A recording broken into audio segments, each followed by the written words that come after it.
Access granted. Hello and welcome. Be sure to enjoy your stay. And remember, glory to mankind. Everything that lives is designed to end.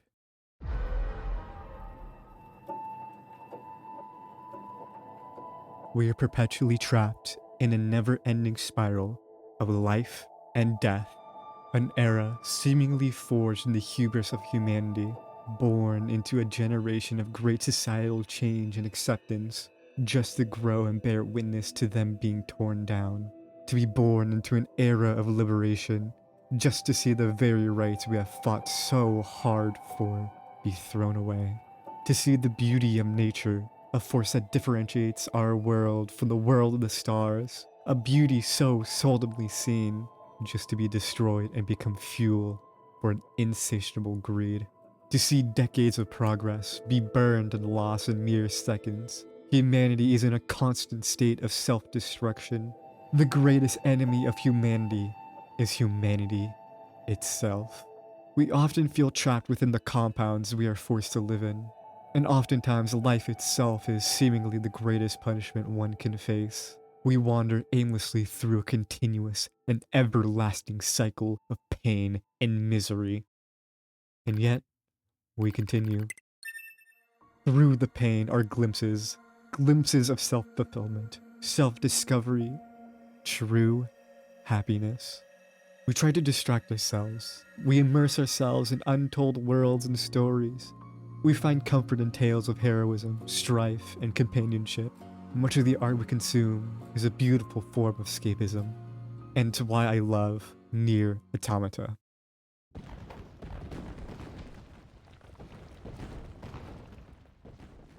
While on the surface, NieR Automata is nothing more than an autistic dommy robot e-girl and her robo-twink sidekick beating the shit out of a couple thousand machines, and two guys who were formed in the deep hellish pits of Hot Topic. But once you've delved deeper into the game's themes of nihilism, hopelessness, and hopefulness, you quickly discover a pure masterpiece.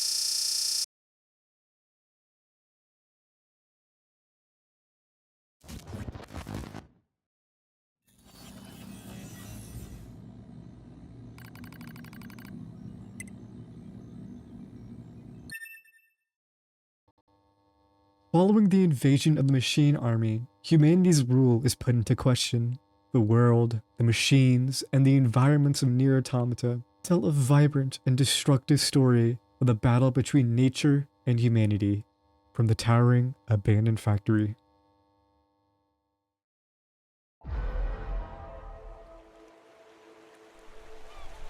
Monstrous, made of lifeless, rusting and decaying steel, pouring a vile concoction of smoke and smog into the Earth's atmosphere, poisoning the very air that is needed for life to sustain itself. Its continuous pollution of the Earth being an ever-present and almost humorous reminder of humanity's insatiable greed, its incomprehensible size, with a rusting, rotting, decaying architecture, showcasing the story of the death and destruction of the plants and animals that called Earth its home. Its harsh, brutalist architecture is the perfect home for many of the machines we face, but for deadly, destructive forces that spits in the face of both nature and humanity, with the sole goal of seeing the destruction of life around it, akin to Hatsune Miku in Fortnite. Why did I write that?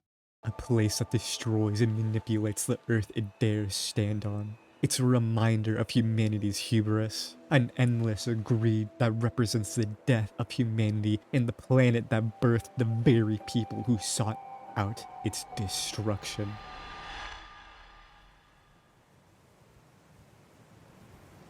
To the serene, terrifyingly beautiful city ruins, the soothing wind brushes past the exuberant trees that wrap around vacant buildings, swaying with the cool summer wind. A once forgotten wildlife, whose existence, whether they could live or die, their right to live on Earth, questioned by humanity and its dominance over nature, are now seen marching through these ghostly streets. as the creaking, cracking of the buildings that tower above them, who once held hundreds of people, now stand motionless. Sounds of cars and machinery, the chatter of people like ghostly reminders of a once bustling city and robust factory. The weeds, the trees, and vines that were once viewed as nothing more than annoying pests, obstacles blocking humanity's progress, now overtake the very buildings that were seen as humanity's defiance towards nature, which has now become nature's defiance towards humanity. Two locations, both showcasing a hauntingly beautiful world that has left humanity behind and continues on without them. Both of whom contrasting the bunker. A pristine, monotone base of operations where the androids are located in space, its construction being almost a representation of humanity's last-ditch efforts of survival. It's lifeless, cold, divinity to machinery, makes it almost the antithesis of mankind. In all honesty, it's a beautiful irony. Built as a response to the alien attack that drove humanity to the moon, its very presence shows a strange and yet concerning deviation of the androids from humanity. But we're led to believe in it, as its lack of humanity is what will save humanity, as the machines are a deadly, unyielding force of destruction that must be ended. A hive mind with the sole purpose of ending humanity. Yorha fights for what's right, so why defy them and their role? And yet I can't help but question the bunker and Yorha as a whole. While the city ruins and the factory are cruel reminders of the world humans had to leave behind, they're also, in a strange way, a gorgeous representation of humanity. You can almost feel the people who walked through these empty streets and motionless catwalks, the towering silhouette of the city's skyline, broken up with roots and trees, and an incomprehensibly large factory that once housed the spark of a revolution among humanity, are both a haunting and yet beautiful representation of humanity. Contrasted with the cold, dark, lifeless bunker. A place meant to save humanity, yet feels less human. A similar issue appears with the androids. Although the androids were made in the image of humans, the way they operate is far from human. They're monotone, pristine, oftentimes stomp out emotions, especially with those who are commonly in combat, and are often propagandized to the cause they're supposedly bound to. And yet we are often told that the androids are the saviors of humanity, while the machines are a vile, lifeless, murderous filth that wants to rid the earth of humans. Our first introduction of the machines quickly ends up with us beating the shit out of a fuck ton of them. And with this, we are constantly told that they don't have emotion, they're lifeless beings designed purely for destroying humanity. But is that true? Throughout the story of NieR Automata, we come into contact with and meet friendly/sentient machine life. This contrasts the already predisposed view we had of the machines, now have become almost sentient in a way. We see three main outposts throughout the story. We first see the beginnings of an outpost deep in the arid desert towards the north. Tucked away in the ruins of another human city lives a band of masked machines wearing clothing and using face and body paint, reminiscent of certain markings found within some human cultures, often used for religious, ceremonial, and other cultural reasons. These machines, they're seen mimicking human reproduction. Straight up fucking missionary, raw, no rubber, Greek style with a side of bussy juice, with lube, oil base, being optional, with no douche in sight. Akin to the once abundant gooners that were present within human society. What the fuck am I doing, dog? These hot and horny sluts then mold into each other in a way that can only be described as empreg. They give birth to an emo edgelord that's butt booty ass naked with a dick length that is in the negatives, and I'm only somewhat exaggerating. This outpost is our first proper sign that the machines that we have been battling, that we once thought to be nothing more than heartless, emotionless monsters, are thinking. Perhaps we should stop and rethink our beliefs. Nah! But we oftentimes have the belief of machines being monsters hammering into us. fairly often too, which we as the player are led to believe. I mean, the machines have caused true, measurable harm. We should be justified in destroying their sentience. Hell, their sentience is just them mocking humanity. A poor, unintelligent, lifeless, and emotionless mockery of the humans we're here to protect. Where the state ceaseth, there only commenceth the man who is not superfluous. I see. It seems this Nietzsche was quite the profound thinker. Or perhaps he skipped right past profound and went straight to crazy instead. Oh well, enough of that. I'd best go see the world for myself instead of burying my head in books. Pascal.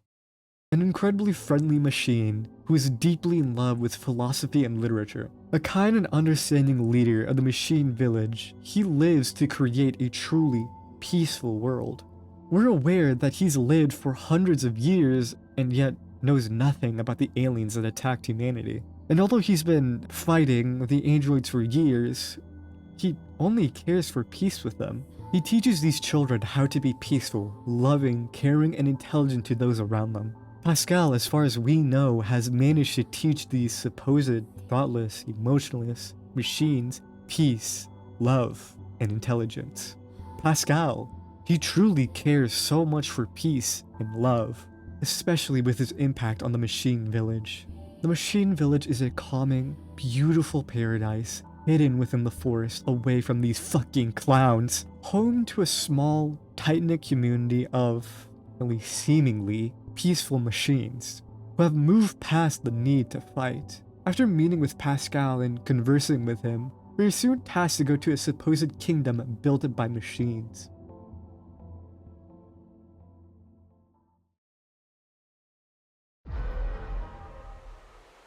A colossal castle, sitting on the cusp of a jagged cliff edge, the harsh ocean currents slamming against the rugged, jagged mountain face, carving the land to its whim, contrasted by the towering trees and roving wildlife. The moss and vines that cover the kingdom causes it to have almost a perfect parallel to the city ruins and factory. The Forest Kingdom is a fascinating representation of humanity's struggle with nature turned to an inseparable bond, a peaceful harmony only disrupted by 2B and 9S.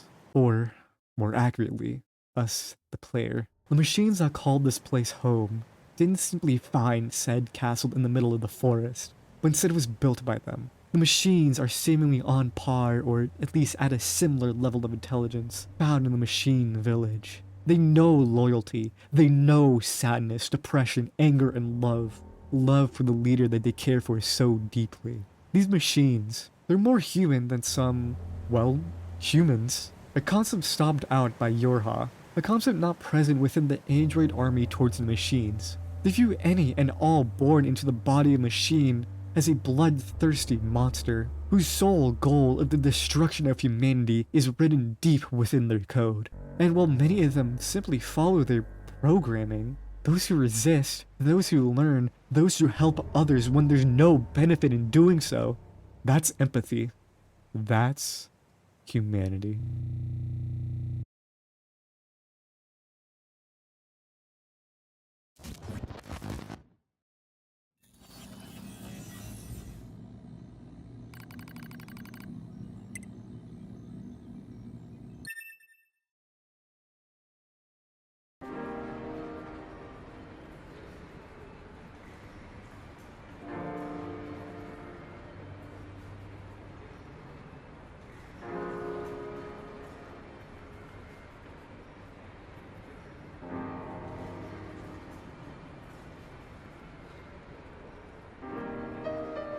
To me, the machines are representative of different oppressed groups within our society through the context of NieR Automata. Or, to put it more bluntly, the machines represent different minority groups within our real world. One fairly obvious connection you can make are robots to transness.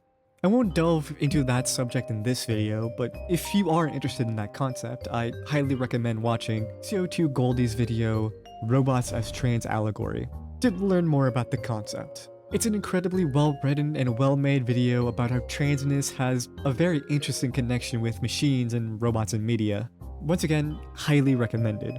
But to continue, there's two very distinct groups of machines, both of whom play off the idea of marginalization in very interesting ways. There's what can be referred to as the quote-unquote sentient machines, that are capable of true thought, emotion, and have the ability to understand the world around them and how to manipulate it, both positively and negatively. Then there's what can be referred to as the quote-unquote destructive machines, seemingly unconscious, unfeeling robots whose only goal is to destroy humanity. And that's a point I really want to focus on for the moment. We're told that they want to destroy humanity. That's their supposed goal and what they're made for, but is it? Yes, throughout the story we are constantly fighting them, and many have a kill-on-sight attitude towards us. But are they really destroying humanity? Hell, during the beginning of the game, when we haven't brutally destroyed the majority of machines we see, the machines are peaceful. The machines will not attack us unless we attack first. From the band of machines outside the Earth's resistance base to random machines we occasionally see wandering through the city ruins, all of them were just peaceful. Like, I do not believe they were programmed by the aliens to just walk back and forth in a constant cycle doing fucking nothing all goddamn day. And yes, I know for the literal game they're programmed to do that, but in universe lore-wise they aren't. Right, motherfucker? Hell, most of the machines we face throughout the whole ass game don't start attacking us until we have either provoked them, have already killed hundreds of them, or they're being controlled by Adam and Eve. And even then, the few that do attack us on sight can be explained by the fact that we either 1. Have invaded their home, or 2. We're Yorha, you know, the group that has been ruthlessly killing them for hundreds of years? And honestly, what have they been doing that's so bad anyways? They're not blindly destroying human structures. Hell, most of the machines either live in them or build similar human-like buildings. They're not creating some kind of super rocket to attack the humans on the moon, and the aliens have been a non-issue for seemingly centuries, so why attack them? Hell, we even find out the humans and the aliens are both dead. Neither of the group is fighting for anything, and yet they still fight. The machines, they're treated like disgusting monsters when they haven't really done anything. The androids treat them like unintelligent, emotionless beings with a few instances of them saying so to their face. They blindly kill them in a meaningless attempt to give their life a purpose, but is it worth it? Is it human? They were born into a world that sees them as disgusting filth that should be eradicated. Machines didn't want this. Hell, the only justifiable reason as to why the androids are right are because they look like humans. But in actuality, the supposed enemy of humanity is, ironically, more human. Okay, enough bitching, complaining, and putting that side tangent aside. What do I mean by sentient and destructive machines play off of marginalization in very interesting ways? Well, Yorha as an organization, or I guess a government, operates in a very fascistic fashion. Fascism as an ideology is centered around authoritarianism, hyper-militarism, ultranationalism, and oftentimes engages in imperialism. Okay, I kind of just realized if you don't know what any of that shit means, you're probably really fucking lost. Okay, let me put it like this. Fascism, as the way I view it, it's meant to control and break people. It's a battle between the oppressed and the oppressors, a dictator with a heavily policed and militarized government versus the civilian population. Now, how does this apply to Yorha? Well, they have many different fascistic and white supremacist attitudes and ideals subtly hidden within much of the ways they operate. First of all, it is kind of ironic how they do not have a single person of color within Yorha. As far as I know, there's not a single canon POC character within Yorha, or at least when the games take place, that I know of. Of course, this isn't proof towards anything, but I do find it kind of funny and wanted to mention it. But to continue, These two groups of machines, or more accurately categories, are the basis of marginalization and what allows fascistic organizations to function. No matter how intelligent a machine gets, whether it's on par or beyond the level of an android, their words are meaningless. They're just simply mimicking human speech and nothing more. They don't have the ability nor the capabilities to understand the words they use. Their inferiority makes it so that the idea of the machines being able to match the level of intelligence that the androids so effortlessly achieve is to them a ridiculous concept. Subsequently, if any of them fight back, they are viewed as savage monsters. Their lack of emotion and their inferiority are proven through their violent actions. When the androids attack, it's simply self-defense, or through the gaze of saving humanity. But when the machines attack, it's because they are here to destroy humanity, to destroy the world and its beauty. This allows Yorha the ability to supposedly justify the actions of the androids, essentially allowing for more unfiltered destruction and death of both machines and androids across the land. They will forever be underneath the chosen machinery, the ones built in the image of humanity, the ones that were chosen to fight for humanity and defend them through the plague that is the machines. Now, when I put it like that, you can probably see the connection I made while playing the game, but we can point to other factors that showcase fascistic sentiment as well. Yorha is hyper-militarized. Every member in Yorha lives by and dies by fighting against the machines. And not to mention that they are spoon-fed propaganda at such a consistent and ridiculous amount, I struggle to see how anyone cannot see it. Like, it's just so blatant. The androids are consistently told that the machines are heartless and shouldn't be trusted. They're hyper-militant, they have very blatant ultra-nationalist beliefs, and the androids seemingly view the humans as almost a divine entity, and with them being the direct creation of the humans, you can make that connection, if you know what I mean. I think now I should mention that this is just how I personally interpret the game. This is in no way canon, nor am I trying to suggest that it might be. Again, this is just my interpretation and nothing more.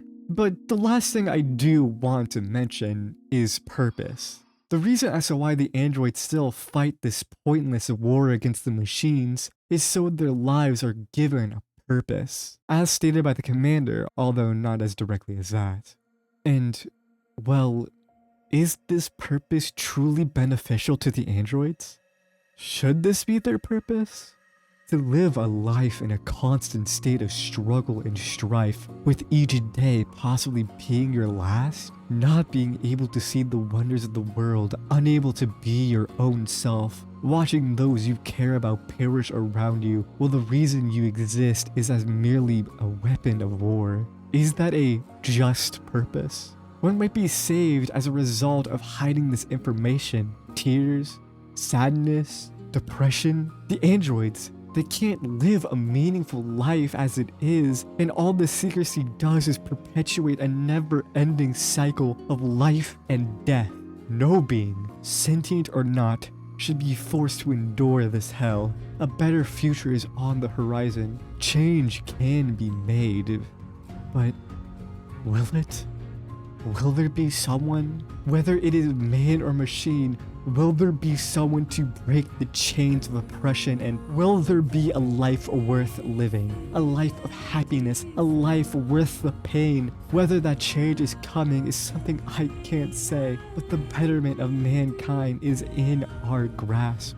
Someone just needs to take that step and rise above those who tighten our chains. For as one wise machine once said, "The future isn't given to you. It is something you must take for yourself."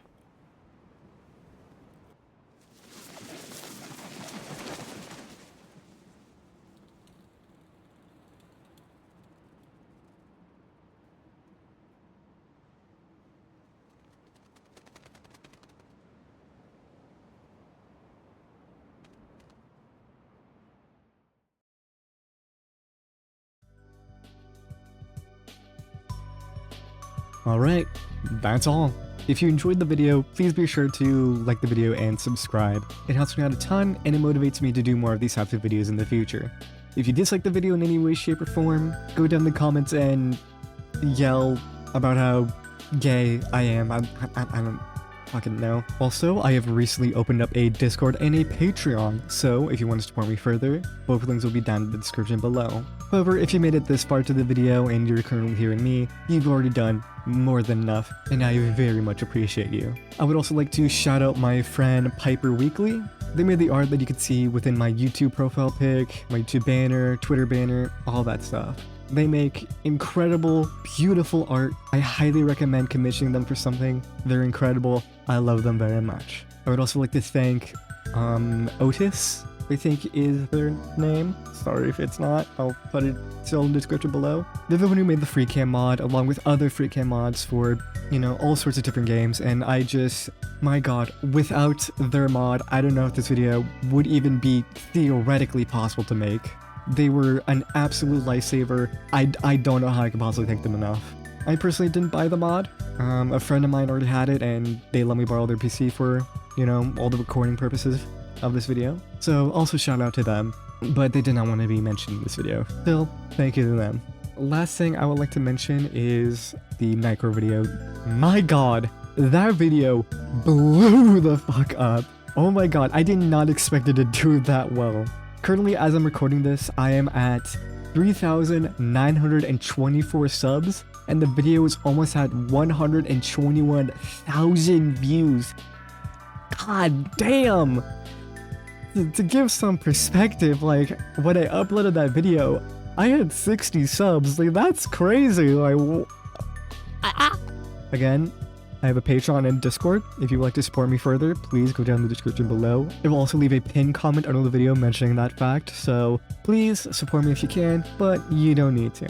And the next video will take at least 2 months, most likely more, since I'm still in the planning stages of it, but looking at it, it's probably going to be around an hour long, so it is going to take some time. Plus I need to coordinate, you know, scheduling with some other people, so, you know, it's going to take a while. But I just want to say thank you.